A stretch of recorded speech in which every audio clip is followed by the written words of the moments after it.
introduce to you the cabinet, some but not all, who are here. I'd like to begin with ang aide ko, so Secretary Go, taga Davao rin. And may introduce to you the deputy sa defense natin, used to be a general in the army,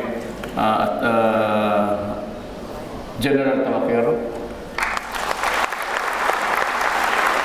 Ang aking spokesman is from Davao. He's a pastor actually, si Ernie Abelia. Then you have si Bato, ang tiga.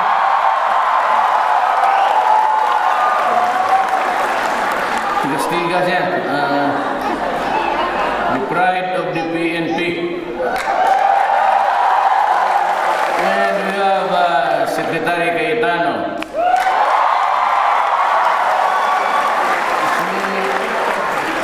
Senator rather. Kahit Secretary. Si Mayor Lani, ang nalito kasi ako. Mayor Lani of Taguig, asawa ni Sir. And si Martin Andanar. Nagbakasyon muna siya sa Hollywood. Andoon ata ito nagtatrabaho doon. Then ang ating Secretary sa Trade, si Ramon Lopez. Yung Secretary of Labor namin, si Bebot Belio. Another Dabawenyo Ilocano to si Bebot, Isabela Davao. And we have si Secretary Mejaldia Salvador, the Executive Secretary. Ito yung parang next to the President. Yung whenever I'm out of town and wala akong maiwan, siya yun. The usual Friday man of any president for that matter is really the Executive Secretary. Then we have Perfecto Yasay sa Foreign Affairs. And sunod niya si Secretary Delfin Lorenzana, Defense Secretary. And we have Wanda Teo, ang ating tourism. And I have the National Security Advisor ko, si General Esperon. And of course, yung idol natin lahat, Manny Pacquiao.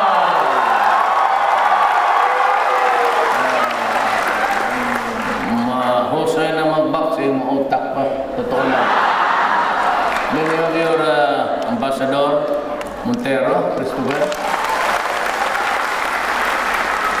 And ang mga abogado ng mga artista, si Panelo, Attorney Panelo, Secretary sa Presidential Advisor, Legal Advisor ko. Then we have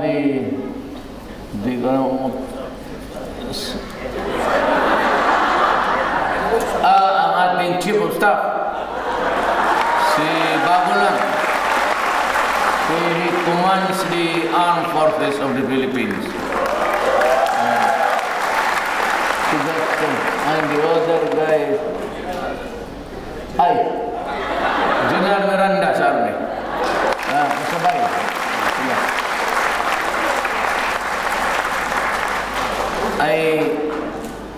Kasi lasered ako. Nearsighted ako. I had my eyes lasered to allow me, to enable me to look at afar. Kasi nagmumotor, no? But kung hayag, masyadong mailaw, nagre-reflect ang parang nag-twinkle little star ang how I wonder what you are. Ang gaganda pala ninyo, sa totoo lang. Sabi ko na kay Bimbo, unahin natin dito sa Cambodia. Nandito pala yung mga Pilipina na magaganda. Yung mga lalaki, maghanap na lang kayo ng inyong negosyo dito. But I'm really impressed by the attendance tonight. And I'd like also to report to you what is happening to our country. Well, of course, you know that I had only about 3 fundamental promises that I made during the campaign. And I thought that I'd focus on the need for the moment, the burning issues. So yung una, at the outset, during the campaign, I was not able to file my certificate of candidacy, for I did not really want to run. Kasi wala akong pera, tapos, I am just a little guy in a city down south. Hindi naman ako national figure, unlike the others, of course, the high-profile senators, ang mga kalaban ko. Of course, Binay was known and always in the limelight for being the mayor of Makati. But nung nakita ko kasi naka-linya yan sila dyan, and I was not yet an official candidate, nakita ko that nobody was talking about Mindanao and about the seriousness of the problem of law and order.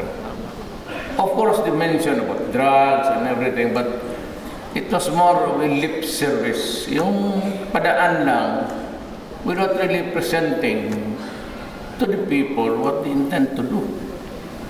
About Mindanao, alam mo, pag hindi natin nabigyan ng importansya yan, sasabog talaga ang Pilipino.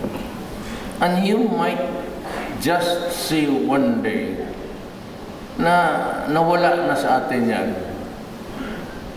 Ganito kasi yan, when Magellan landed in the Philippines in Leyte and brought with him first Christianity, and with him were the cannons, the gunpowders, the muskets, yung rifle of the old generation, and firearms which are really far superior than the others.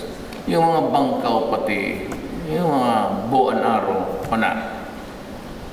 And so they were able to conquer the Visayas and Luzon easily. And of course also with brutality.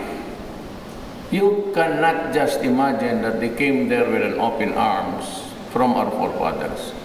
Of course there was a rebellion, there was a fight.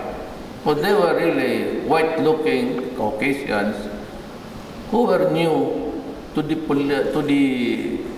Visayan and Luzon landscape. And the fact that they had the superior force of arms, they were able to,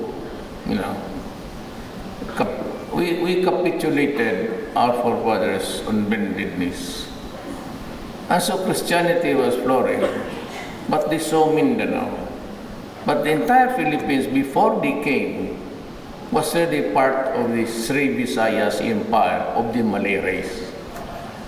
Now, nakita ng mga Spaniards that it was really below the typhoon belt, and they could plant anything there that whatever, tapon mo lang, it would grow. They realized that the wind currents of the world was really going up. And that is why, were it not for the fact that ang Samar, Leyte is the window of the Pacific, kaya talaga tayong tinatamaan. Pag ang typhoon, if there is a whirling up of the hot and cold air, pag nag-mix yan, it becomes a terrible thing. And to be hit first, really, well, of course, if it starts in between Guam and the Philippines, then ang unang matamaan ang ating bayan, Samar and Leyte. And that was why the Yolanda was very, very, very virulent.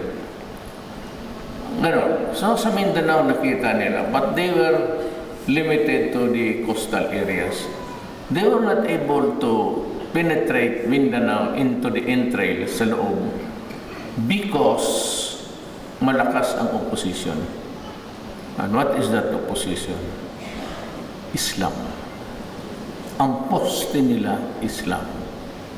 That is why they fought the Spaniards, fought the Americans, and they're still fighting us.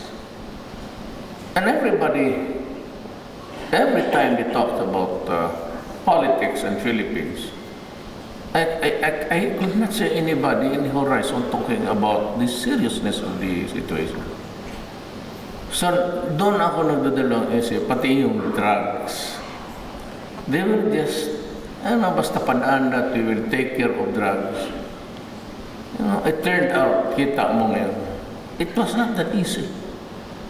But when I was mayor of Davao City, I was really very, very strict, especially about drugs. And that was my usual warning.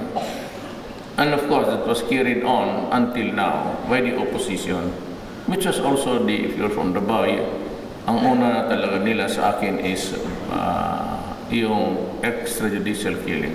It started a very long time ago. And babae. Sige lang, babae. Diyan sa dalawa, totoo yan. Wala akong problema dyan. I mean, not really extrajudicial killing. Pero magtanong kayo ngayon, bakit mas maraming mamatay ngayon? Did you ever, have you ever considered that angle? Why? Is it because nagwawala ang mga police and they kill everybody on sight? Or was it really because that the police at that time were afraid? Kaya taga Pilipinas man kayo, contemporary situation. Makita mo naman yung mga politiko sa probinsya. Of course, even if you are the relatives, they strut around with police and the army security guards. Okay lang yan. Minsan, if it's just a plain hubris, panghambog lang pangyabang, I mean, it would be maybe acceptable to me. Pero yung sa Mindanao halos and everybody, and the mayor of yung pinatay na sabi nila na sinalvage, well, maybe true, maybe not. But because I am the president at ang pulis ko, under ko, doon ako maniwala. Sabi niya, bakit si Duterte na didepensahan yan? Si Marcos ayaw tanggalin. Ay, ano pa talaga sekreto niya? You know, Marcos, classmate niya. So, sa PMA, mista niya eh. Pero I believe in his good faith. Pinalitan niya lahat yung mga pulis nang umupo siya that were tainted with drugs. But he never knew na pati pala yung mista niya nilagay niya doon sa pwesto may bukol rin. So nung nalaman ko, sabi ko, wag, totoo yun. Ako ang nagsabi, wag mo nang tanggalin yan. Total, ikaw lang rin naglagay niyan. Hayaan natin, tignan ko kung hanggang saan ang nakontaminate niya. He was a regional CIDG. Kung ilan ang pulis na nakuha niya. And even if the mayor was already there, pero hindi pa yung pumasok sa prisuhan. That was an order days ago. Sinabi ko lang, hayaan mo na lang. At pinangkahan niya ako na, sir, sorry talaga yung hindi ko akalain classmate ko pa naman ito, mista ko. Nandiyan rin pala sa droga. Kasi hayaan mo. Kasi meron na yung may na-connect na yan. Hanapin natin kung sino. Kaya tanggalin mo yan bigla dyan. Iwan mo yung na-contaminate na niya, infected. Eh, wala rin magsilbi. Then came that, but that incident there na yung pinasok sa prisuhan tapos pinatay. It does not relate to yung gusto niyang tanggalin si Marcos kaagad. Sabi ko, no. And that is my privilege as the Commander-in-Chief of all armed forces. Armed forces, including the police, may armas yan eh. So, sabi ko sa mga tao, there is nothing really to it, except that I just wanted to know how far was the contamination. That was it. Walang ano dyan. Dahil yung naman, pinatay doon sa loob yung mayor. Sabi nila, wala daw armas. Yes. If he could corrupt everybody in the western side of the Visayas, from Bohol, Leyte, Samar, including Cebu, sila yun eh. And ano bang problema ninyo? We are covered simultaneous live pass ito sa Philippines. Of course, I will believe the police. Sabi ng NBI is still under me. Secretary of Justice is my cabinet member. Under the Bureau of, one bureau is the Department of Justice, yung iba, Immigration. Kung talagang lakarin ko, di sabihin ko sa NBI, palabas mo na lumaban. But sabi ng NBI ngayon, murder. Oh well, sabi ko, unless there is a case filed, I'm convicted, I would still believe the police. And even the military for that matter. Kasi sabi ko sa nila, we are in a bind. There are 4 million drug addicts in my country. How do you suppose that I will solve the problem? Itong kasing ibang other countries, especially America, they're easy to condemn. And they do not even bother to find out why is there that there are 40 million drug-related deaths in America every year. At ang sabi lang nila dito, the 3,000 na sinalbi, extrajudicial killing. How can that be? I have lost about 27 policemen and military 32. Kasi connected with the operation against drugs. Eh kung extrajudicial ng salvage yan, bakit hindi na nila barilin? Bakit pa magpakamatay ka? Ang extrajudicial killing, the usual is tinatali mo yung tao, pinapaluhod mo, tapos binabaril mo. But that ain't the case actually. Hindi pumapasok ang gobyerno ng ganon. And when I became president, I fired 7 generals, all in the drug industry. So, even before I took my oath of office, there were already a lot of killings. And if you kindly refer to the record, you have 2 steps backward. Makikita ninyo yun. So, what does that indicate? They were already purging, there was cleansing going on. We came on the 3rd week when I ordered the police to squeeze everybody and to tell me the truth. Ano ang nangyari? Kayo nakikita ninyo because it was an international splash. Kita, by the hundreds of thousands, nag-surrender, bata, matanda, babae, lalaki. And if the other countries treat it with triviality, parang minis mo, I have here a 4 million drug addict story. Wala akong pera. Wala akong pera because I entered the presidency midterm. Ang gastos ko lang ngayon, operating expenses, maintenance, is the product of the previous administration. This is a budget that was prepared last year. And next year is being prepared now for operation, implementation next year. Wala man doon sa na malalaking, sabi na, bakit pinapatay ni Duterte, kapwa niya Filipino? Pwede niya bigyan ng rehab. Saan ang makuha ng pera? Do I get the money of the defense and give it to the Secretary of Health? O yung tourism ko, sabihin ko lang,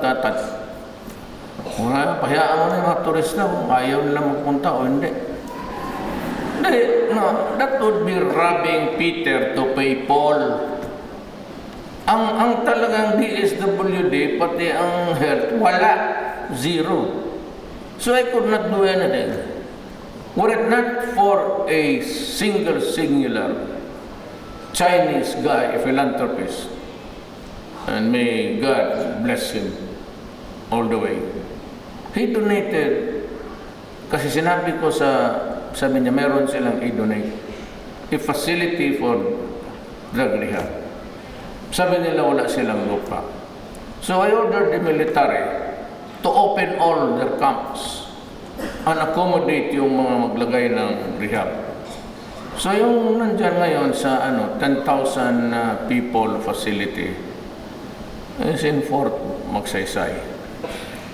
So isa yan. But wala akong nagawa. Next year, marami na akong magawa. May budget na ako. Ngayon, budget ito ni Aquino. Because the president at the start of the year, the budget time is January to December. Ngayon, sabi patay, sinabi ko, ganito yan, mga kababayan ko, the 4 million is a staggering amount. Maybe sa 3,000, 4,000 namatay, I would admit to you now, sincerely, na yung namatay nang lumaban sa pulis. Lahat man kayo may kilalang addict doon sa Pilipina. You know, addiction starts with paranoia. Pag nandyan siya sa droga, magdala talaga ng knife yan o baril. Ganun ang sakit yung mga yan. Believe me, I've been mayor of Davao City for 23 years. Ako mismo sumasama minsan. Kung sabihin mo may binaril ako, baka. Kung nakapikit ako kasi takot ako magpaputok, ganun lang. Hindi masyado akong hilig sa baril. Alam nila kung anong hilig ko, pero si Tolentino nagsibat na naman. That lady, matakot yan eh. Pagka ako na nagsasalita, ayun doon. She's the sister of Mayor Tolentino of Tagaytay, Cavite. Siya ang favorite na binibiro ko. Kaya nagtutumago talaga para hindi ko mapansin. Talaga ka.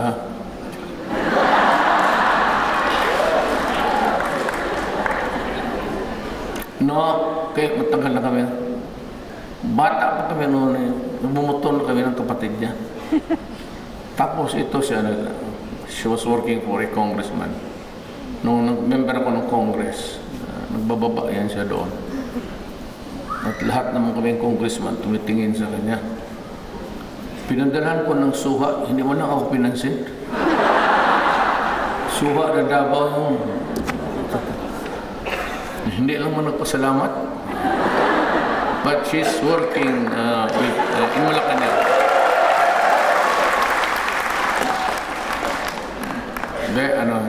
Hindi ka talo. Kapatid ni Francis. Walang ganon.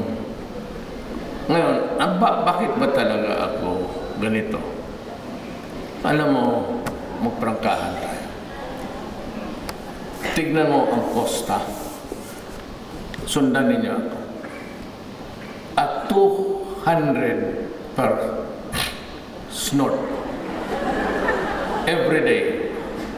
Assuming that an addict snorts one a day, that's 200 a day.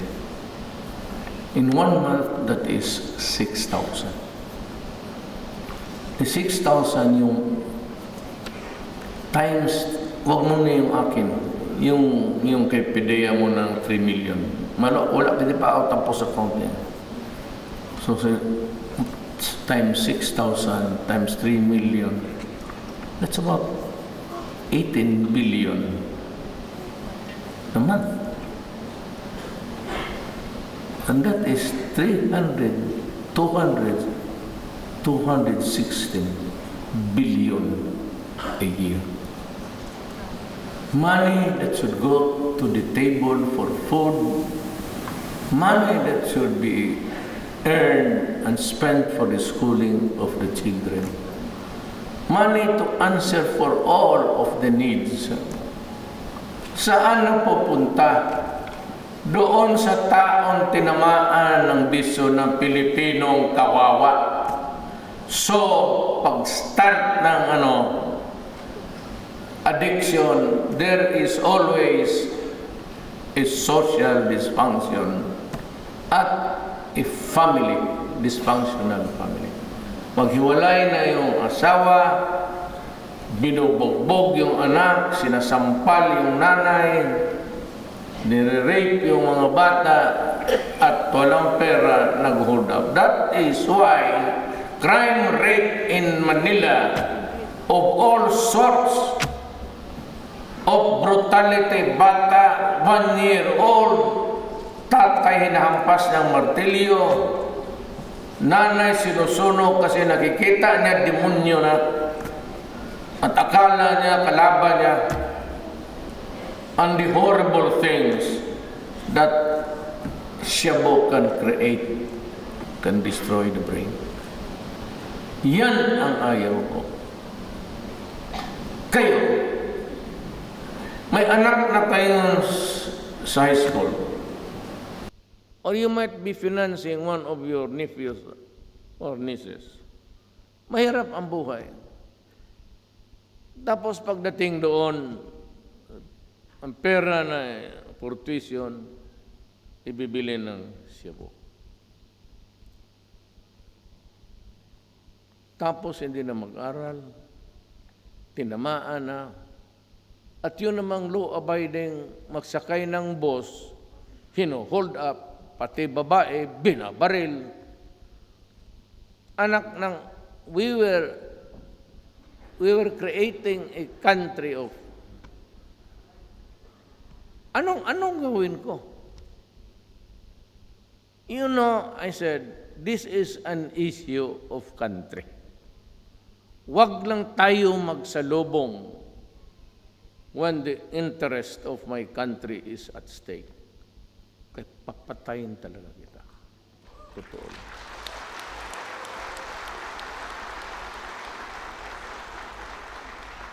I never denied na sinabi ko na if you will destroy my country and if you deprive us of the youth of the next generation at gawain mo puro torpe na ang Filipino yung lalaki after us, who will take care of society?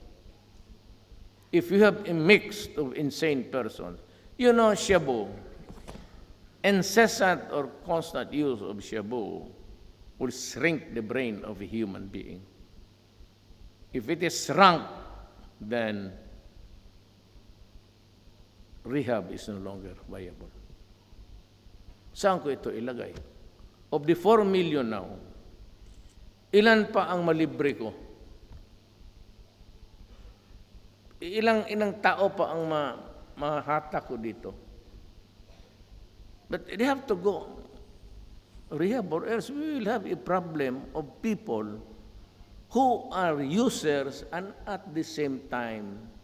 Kaya kung hindi ka anak ni Ayala, kung hindi ka anak ni Gokong Winampal o ng Pacific, dito sa PAL kang Lucio Tan, yung sinasakayan namin noon. Ngayon, ako yung mekaniko namin dyan ngayon, pag alis, nag-shabu. Tapos yung hindi masyado tama ang paglalagay. Maya-maya po, tumalon yung, saan kami pupulutin lahat? The imponderables of life, anything can happen. Sabi nga, Murphy's Law, if it can happen, it will always happen. Isinira mo ang bayan ko. Sabi ko, if you destroy my country and deprive us of our happiness, mga anak natin, huwag mong galawin yan, sagrado yan. Ako, makipaghiwalay pa ako sa asawa ko kaysa anak ko. Magsabi ang asawa ko, hiwalay ito, sige, malis ka. Iwan mo lang yung anak. Yung anak, non-negotiable talaga yan. Sabagay, kita itong mga drug addict, iwan na yung pamilya, pati anak. It destroys the core. Hindi lang ng ating tribe, the core of the spirit of a human being in this world. Sisirain mo talaga. You create misery, agony, suffering, and everything. Bakit hindi kita patayin? Ginawa mo, sinabi kong huminto na kayo tapos sige ka pa, then you wreak havoc over your own people. I never denied that sinabi ko patayin. Pwede ko sinabi ang pangalan. Kaya pag tinanong ako ng, gusto nila ako dalhin sa Human International Criminal Court. Totoo sinabi ko, it's a legitimate statement when you say that you will kill somebody who would want to destroy your country. When is it wrong? When has it been wrong to say that? Tsaka sabi mo, pinatay, namatay. Iba ba yun ang sinabi ko? Hindi mo yan siya. Tsaka, Judge, istorya mo lang yan. Niwala ka pala. Kakorni mo Pero yan talaga ang totoo. Hindi ako atras dyan kasi bayan ko. So that was the first. Drug. Mabuti mo prangkahan tayo. Kasi baka may mga kapatid kayo nandoon na disgrasya. Well, I'm very sorry. Sinabi ko na nga tuminto rin. For their own health, for their own... At saka ang drugs, it does not stop there. Pwede ba katapos pag-hit? It becomes a medical issue. Why? Because he needs a doctor. He needs the medication. And it's expense. Naluko mo na, sumabog na ang pamilya, hindi na makapaggawa ng anong tamang gawa, tapos maghanap pa ng pera, ang naiwan, ang mga anak, mapilitan maghinto, magtrabaho na, magbili ng medisina. So, it's really a bloody trail of human agony. Kita mo naman, wala talaga, kaya ako bayan to Sinasabi ko sa mga Pilipino back home, putang ina ninyo, bayan ko to.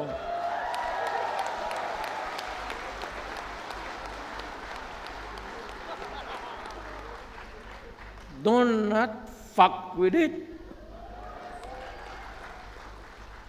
Kasi magkadisgrasyahan talaga tayo. Na yung iba, yung asawa ni Samson, yung biblical na,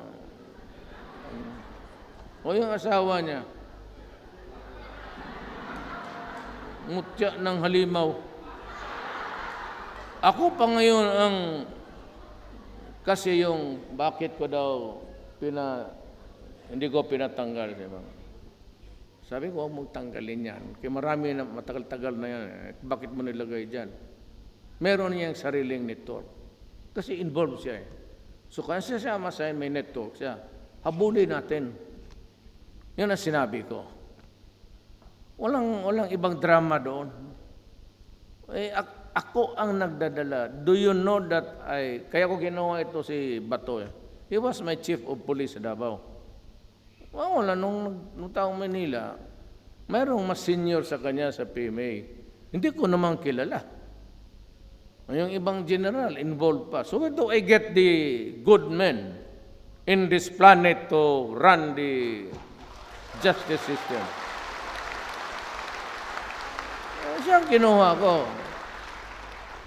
Kasi yung chief of police at mahusay. Hindi nangangurakot, hindi naman lahat, behave lahat. Kaya lang lahat nasa gobyerno halos. Kasi General Lorenzana was assigned before when I was mayor. He brought in the company of Scout Rangers. So doon kami nagkilala. Well, of course, the others, kilala ko. Manny.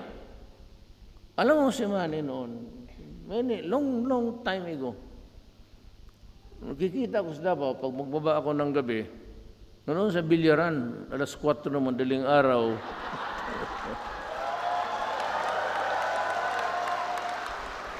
Hindi ba siya champion?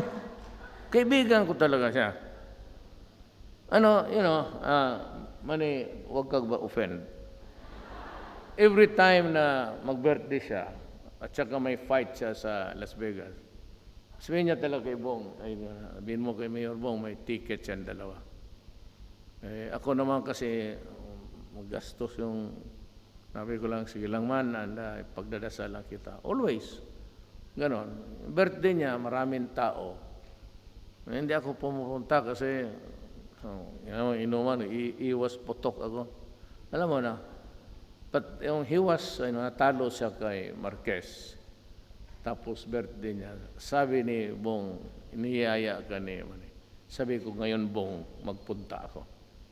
Pakita ko sa kanya, na kaibigan mo ako, even if you're down.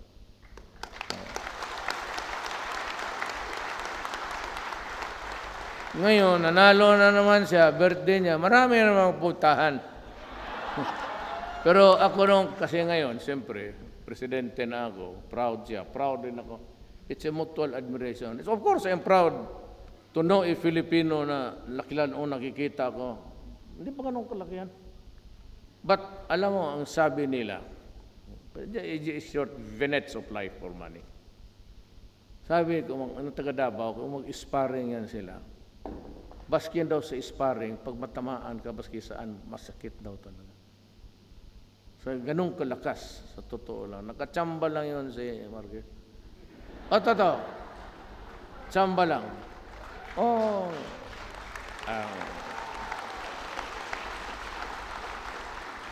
Hindi naman sa lahat ng panahon, ibigay naman ng Diyos sa'yo. Maybe God also wants you to learn defeat so that how you would value the blessings of life. Pero after that, sige na naman siya panalo. Totoo, disgrasya lang yun. Pero, puta, nasipa ko ba yung TV ko maliit ba? Hindi naman nabiyak, pero nasira talaga. Nagpalyar na. Gumaganon ang tao, 5 beses. 5 tao na lumalabas doon sa screen. Sinipa ko talaga yung tanginang lecheng Meksikano. But anyway, yan po. Corruption, it will stop. Yan.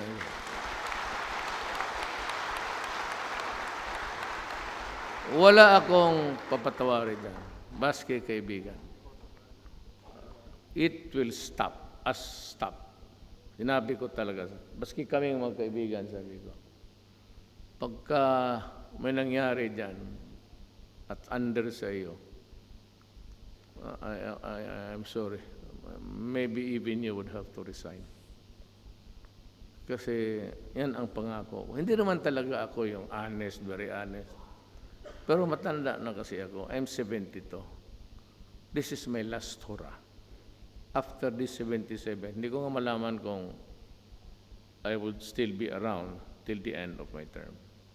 But I just want you guys, Filipino, to take a taste of a respite of sa corruption.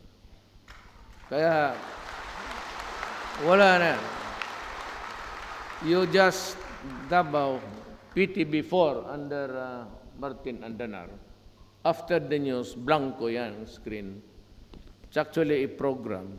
You just dial 8888. Then, isabi mo doon, para malaman ng buong Pilipinas, sambayan ng Pilipino.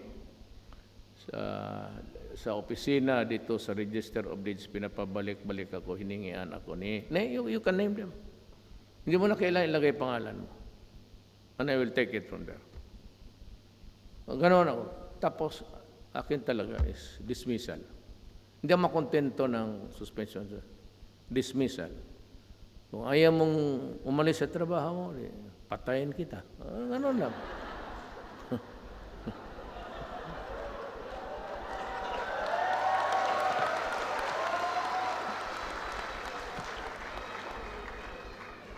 Mga ulol ngayon nakikinig sa Pilipinas, akala nila, hoy, wala akong pakialam kung sinong namatay dyan. Storya mo lang yan. Wala pala kayo. So, yung mauwi kayo, learn to be assertive. And even to your students here, sa Cambodian students, turuan mo sila. Learn to be assertive. Yan ang wala sa Orientals. But that trait is very strong in the Western world because they are taught to be really assertive. Kaya baski sa anong pag-uwi ninyo, you can report it directly. Yung customs, wala na yan. Kung maniwala niya. Pagka may ganon yan mga gagong yan eh. Custom, ganon. May makita ang mga perfume maliliit. Dito pa na, dito ang ginagawa ata ang mga pabango, cosmetics. It's being manufactured there, outsourcing. Mga dala-dala kayo, sabihin mo pag kinuha, sabihin mo, isauli mo yan. You create a scene. Pag kinuha, sabihin mo, isauli mo yan. Huwag mong, that is not taxable. Hindi naman ito, isang sako, kung mayroon ka lang baski 5, pati sapatos, 3, 4, sabihin mo mabisyo ako eh. Kaya nga 4 ng boyfriend ko, 4 ng... Ganon. Learn to be assertive. Unless you are 5 box na parang biyahira sa Hong Kong, that is another story. Pero yung mga ganon na galaw-galawin niya, sabihin mo na, pagka gano'n tapos kunin, sabi mo, isauli mo yan. Isauli mo yan dito, o babastusin kita, o babastusan tayo dito. At pag malaman ito ni Duterte, sigurado ikaw ang masipa, hindi ako. Sabi ko talaga sa kanila. Kaya kung may mangyari gano'n sa airport, at nandyan ako sa Maynila, mag-helicopter lang kasi ako because I do not want to create traffic. You know, every time, I do not accept invitations in Manila.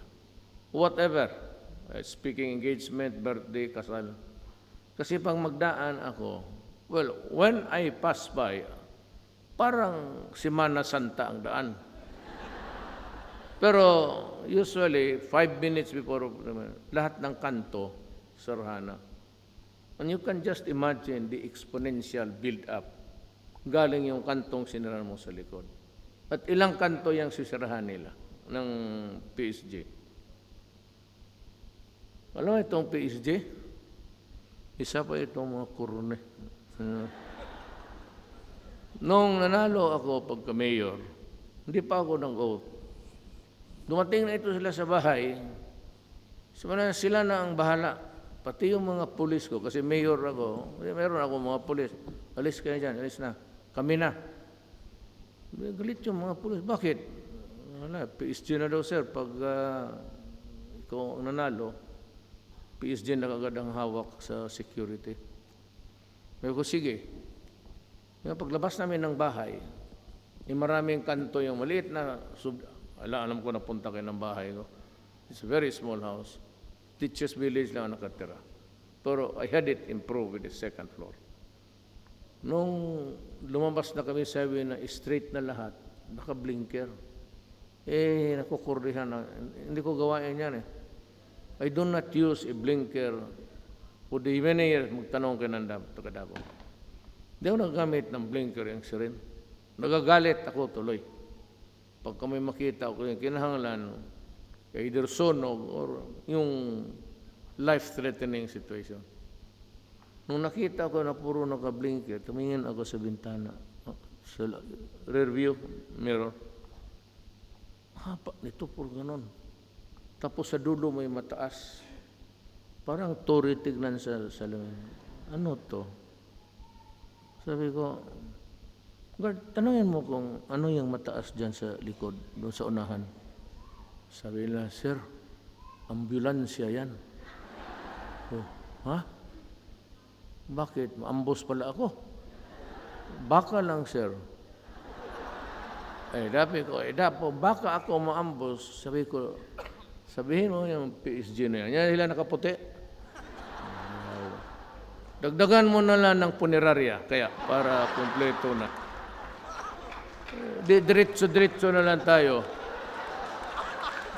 Pag tinamaan ako ng bala, ilipat mo ako sa ambulansya. Pag sabi ng doktor, wala na to. Patay na yung presidente niyo. Ilipat na doon sa punerarya. Para diretso na doon sa magpasukat ng kabaong. Tapos, tsaka sabi ko, when I die, burn my body, cremation. At ilagay mo lang ako doon sa tabi ng nanay pati tatay ko. Ayaw ko yung sa libingan ng mga bayani. Maraming krus doon, nakalinya, ganon. Buti lang sana kung isang asawa ko. Dalawang asawa ko. Kaya ako talaga, tanong ninyo ako. Diretso tanong, ito, walang bastusan. Maligaya ako pagka-presidente, hindi. Kung pabalikin ka, magtatakbo ko, hindi. Anong rason mo? Parang binabastos mo yung trabaho, hindi. But at this time, I have found out very late that I do not really need it during my time. Hindi ko na kailangan yan sa edad ko nito. Dapat ako pa ano-ano na lang. It's not a question of having regrets or none at all. Kasi pumasok ako. Pasabihin mo maligaya ako, isa lang ako. Are you happy? I'll answer you this. I do not need it. I realize now that I do not need it this time of my life. But, sinabi ko, I take pleasure in, after the end of the day, yun na lang ang kaano ko, yun na lang ang konsuelo ko, na may trabaho akong ginawa, tama, and I do not need the confirmation yung mga, alam mo yung yellow, pati yung demonstration, yung yellow lang ang gusto akong tanggalin. Kasi hindi they cannot accept defeat. Pero yung mga left, kailanman papatayin ka pa yan pag tanggalin mo ako. Kasi left ako. Anak lang ako ng mahirap. I'm the first left-leaning president. But I am not I am not a member of the Communist Party of the Philippines. Yung sila ang gusto ng armed struggle. Gusto nila kununin yung gobyerno sa away. Sosyalista lang ako. Kaya sabihin mo yung mga left, hindi mo pahayag yan, tanggalin ako. Kailan lang yan sila nakikipag-usap sa atin? Ngayon lang. They're talking in Oslo with Bebot, ang negotiator natin, pati si Doresa. Ngayon, baka next pagbalik niya sa Pasko, dala-dala niya ang ceasefire. Kasi naghingi siya na plus 120 more. Sabi ko, but I have conceded too much even too soon. Nandiyan na yung mga malalaking nila. Chamson, kausap ko pa sa Davao. They went there also to ask me for additional 130. Sabi ko, no, I'm sorry. You bring me a document which says that there would be ceasefire. Do not put a timeline.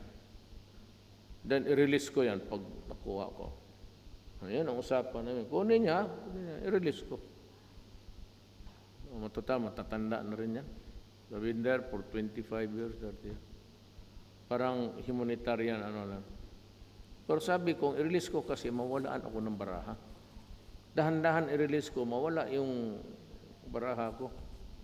Hanggang maubusan na wala na akong pang-negotiate. MI, we are talking.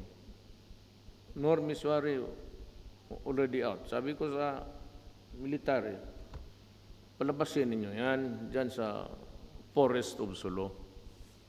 Kasi kung mamatay yan, gusto magpagamot, tapos hindi makalabas kasi naghahintay kayo, tayo ang maresbakan eh. And they would blame us. And what is really worse is that paglabas niyan, uhulihin natin, ilagay natin sa kulungan, pag namatayan, it will inflame the entire Mindanao. Then forget about peace talks. Sabi ko. Kaya palabasin na, nandiyan siya sa labas ngayon. Sabi ko, para makausap natin. Alam ko masakit sa military. Maraming silang namatay. But isa lang man, for the communist and for dito sa gobyerno, we have been fighting this war for 45 years. Do you mean to say that we will fight again for another 45 years? Sabi ko, alam ko masakit sa inyo. Kasi ilan naman namatay na sundalo. But then I am a president. I am not a wartime president. I'm a president for peace.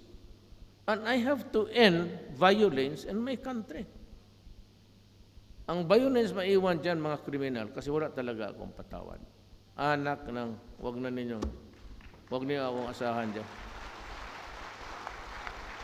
Mag-rape ka ng bata, tapos patayin mo, then you expect me to treat you na, magpunta ka ng bahay, mangagnakaw ka, pag nagising, hold up, rapin mo yung asawa, mga anak, tapos magnahuli kita, gusto mo pa pabindita doon sa mga pare, isa pa yan.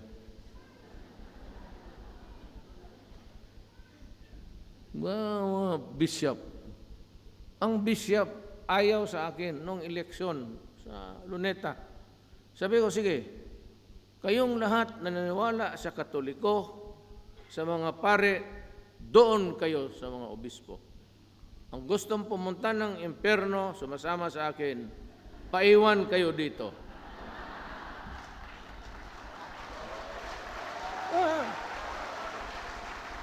Di anong lumabas? 15 million, ang 6 million majority ko.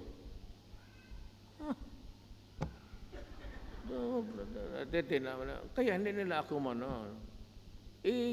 ginawa kong referendum eh. Sige, kayong lahat Katoliko. Tangina yung wala ko sa pare na. Kaya ito, tignan mo yung buhay ha. Ito si Bong bright sa mat. Of course, if sa PMAyer ka, bright ka talaga. Tapakero bright. Ernie Abelia, you should hear him talk. Wala ako sa kilingking niya. Kung mag-sermo, totoo. This is the Ernie Abelia ng Victory Chapel sa Davao. At ang galing to. Bato. PMAyer yan. Above average yan. Lalo na kay Tano. Andanar. Kung saan-saan nag-eskwela abroad. Ramon Lopez. Recognized talaga sa field niya. Bebot Bilio, kaharap ko sa dormitoryo. Silang dalawa ni Dulay, yung BIR na Ilocano. Tapos Midjaldia. Si Asay ang ka-roommate ko. Si Bebot pati si Dulay sa BIR. Hindi ba kami taga Manila? Ilan man sila ang kilala ko. Doon ako nakuha ng kabinet. Delphine, Wanda is known to me, taga Davao. Jal Esperon. Manny Pacquiao, par excellence sa lahat. Pero hindi na sa lahat ngayon. Noong una lang. Huli. Si Ambassador. Hindi ka bang, alam mo, the hardest to tackle, ang pinakamahirap, hindi medicine, hindi law, foreign service. Tingnan mo si Ambassador. Panelo, UP. Si Miranda, pati si General Anyo, Chief of Staff natin. Puro bright yan. Tingnan mo, kayong taga Davao, kilala mo ninyo ako. Anong pinakataas ko na grado? Hindi ako nakatikim ng 8 sa buhay ko. 75, 70. Kami, nag-graduate na lang si Yasay, pati si Sunny Dominguez, yung finance. Doresa, si Tugade, valedictorian namin sa law, San Beda, klase namin. Kaya sila puro mga bright. Tingnan mo mabuti. Puro 90-90 yan. Tignan mo itong 75 dito, katainga ko yawa.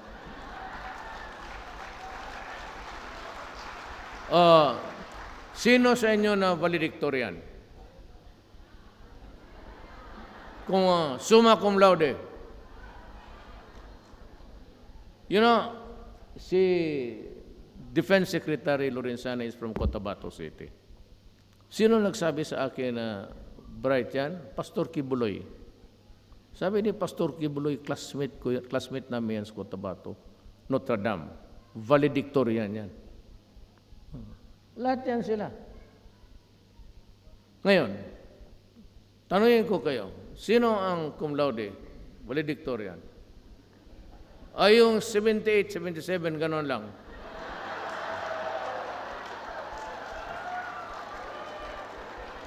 Lahat tayo halos. What is my advice to you? Okay lang, magtiis ka. Kasi balang araw, ikaw ang amo itong mga to. 75 lang, pero ganun lang man yan. Valedictorian. Amo, tanongin mo kung sinong amo nila. Duterte.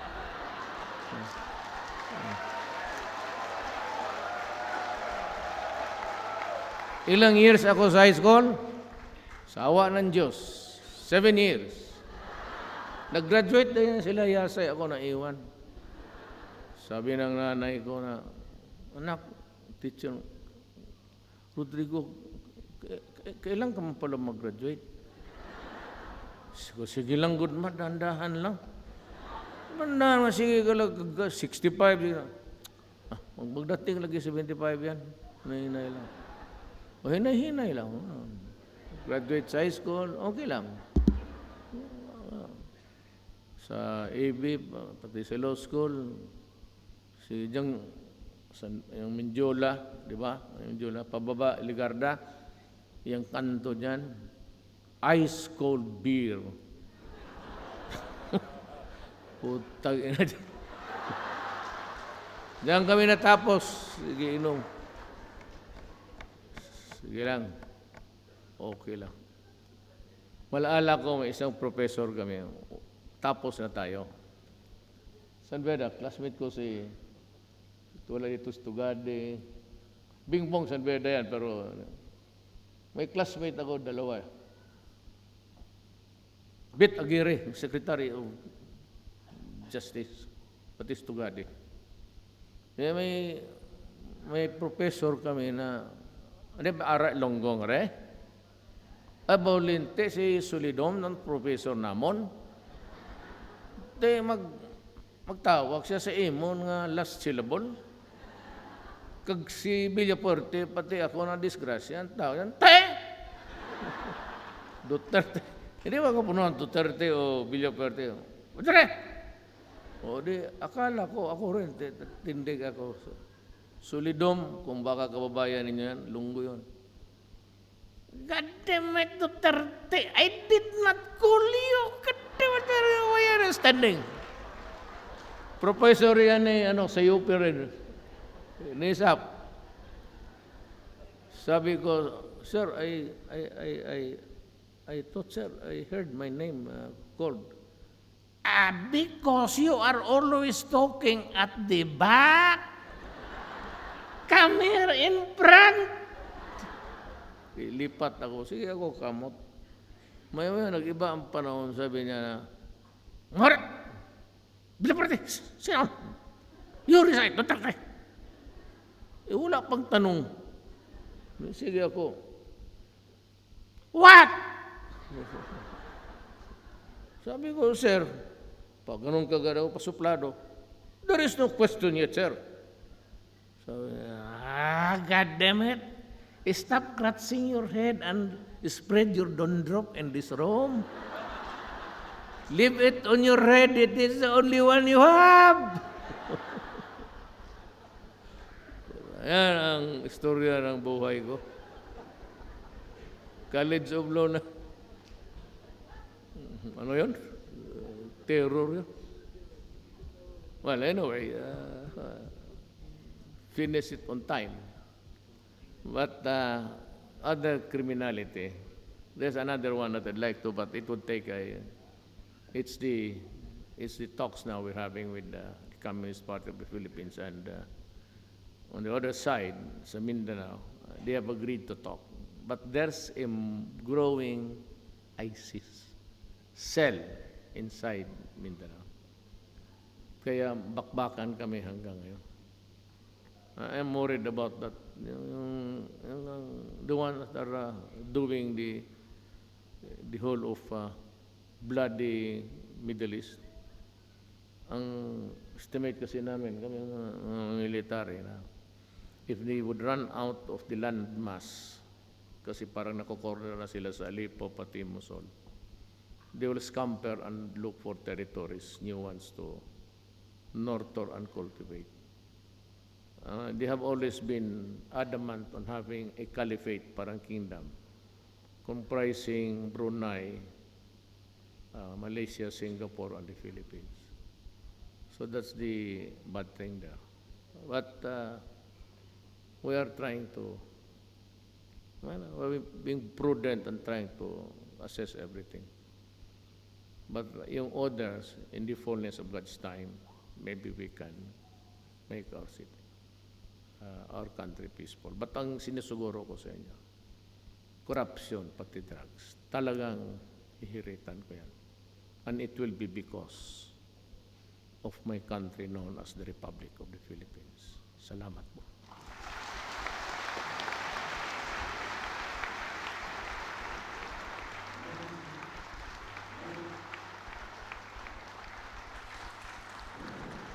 Thank you very much, President Rodrigo Roa Duterte.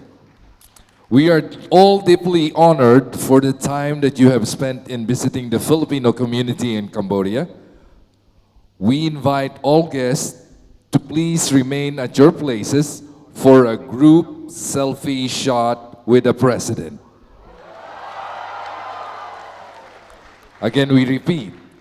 We invite all guests to please remain at your places for a group selfie shot with the President. Dito na silang magkukuha ng picture pa, ganon, para makita tayo lahat.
Everyone, please remain at your seat as the President and his delegation exit the ballroom. Our program has officially come to a close. Thank you all for coming. Good evening. Maraming salamat po. Ikaw ang pangulo para sa pagbabago. Sawa na ang bayan ko sa magnanakaw na tao.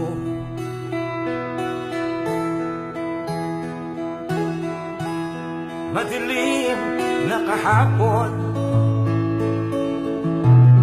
ikaw ang mag-aahon. Sa piling mo, di ko mawawala ang korupsyon.